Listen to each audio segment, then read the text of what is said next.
So what does the laser actually do? The laser is just full of energy. The laser beam itself is just full of energy. A lot of people think that the laser's heat or fire.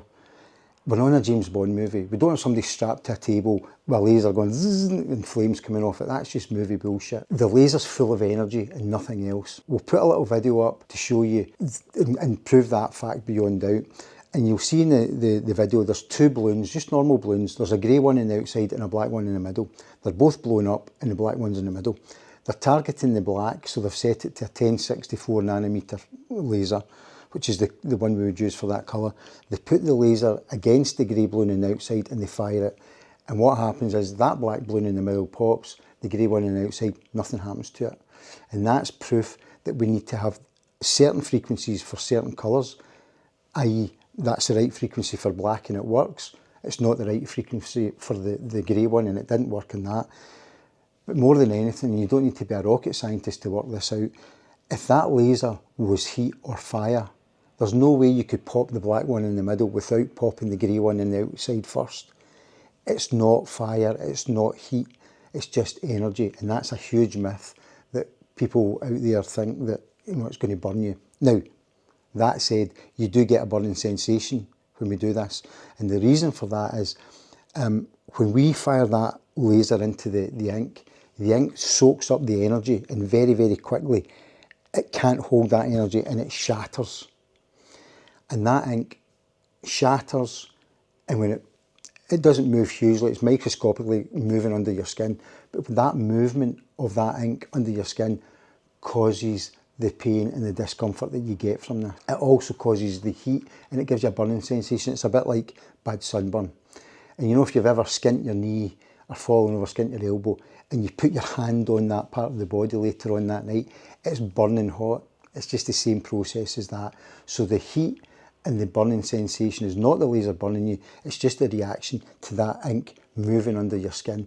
And I always say to people, it's a bit like if you get a scale first. I don't know if you got a scale for a splinter, but you get one in your finger, it's sore when it goes in, but if you don't touch that and you don't move it, it doesn't really cause you any pain or discomfort. It causes you pain and discomfort when you start picking and poking at it and moving it about, or you lift a cup of tea, or you go and climb a ladder or grip something.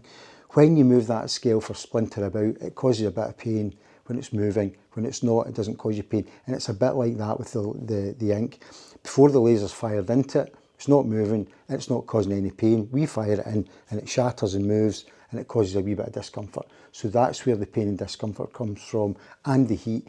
It's not the laser burning you. So when we fire that laser in and we shatter that ink under the skin, as I said a second ago, that causes a bit of pain and discomfort.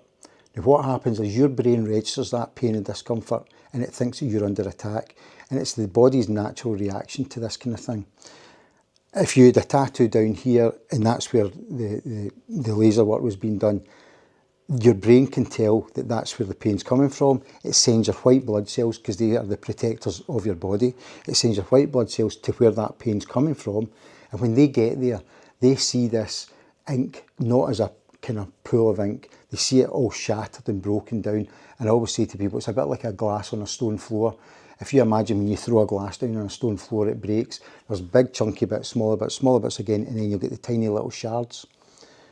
That's what happens to the ink on a smaller scale under your skin.